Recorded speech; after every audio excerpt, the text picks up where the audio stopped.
ogun tó ń là kọjá, ọ̀rẹ́ mi fọkàn balẹ̀. Òpin máa dé bá gbogbo ìṣòro ayé mi àti ẹ lọ́dún yìí.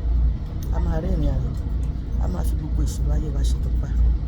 Àwọn tó gbẹ́kẹ̀lé Olúwa yóò borí bí ìdánwò.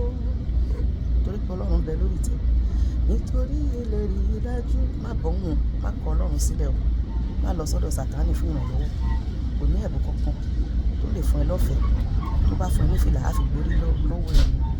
Ọlọ́run nìkan la ṣoore, má sì rèé. Kí ni sọ pé ìbùkún Ọlọ́run mímọ́ nílà láì fi làálàá kò dúró de Olúwa, ojú kò ní tiẹ̀. Ní àwọn tó gbẹ́kẹ̀lé ní ojú kò ní tiwọn. Àwọn tó gbẹ́kẹ̀lé Olúwa yóò borí bí ìdánwò. Nítorí ìlérí dájú, oore ọ̀fẹ́ mi tó fún wọn. Jẹ́ àjọkọ́. Oore ọ̀fẹ́ mi tó fún wọn.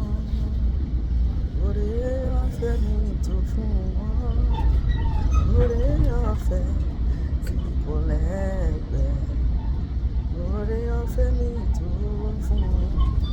Má gbẹ́kẹ̀lé ènìyàn. Bí lè sọ pé ìgbéni fún ẹni tó fi ẹlẹ́ran ara ṣe ìgbẹ́kẹ̀lé. Ìwọ náà wojọ́ tó ti ń rojú ara ẹ̀ káàkiri. Wọ́n kàn fi ẹ́ ṣe yẹ̀yẹ́ ni. Ìrànlọ́wọ́ ló ṣe fún ẹ. Ìjákulẹ̀ ni lọ́tùn lósì. Ṣùgbọ́n tó bá dúró de Olúwa, kò ní já ẹ kulẹ̀ láéláé.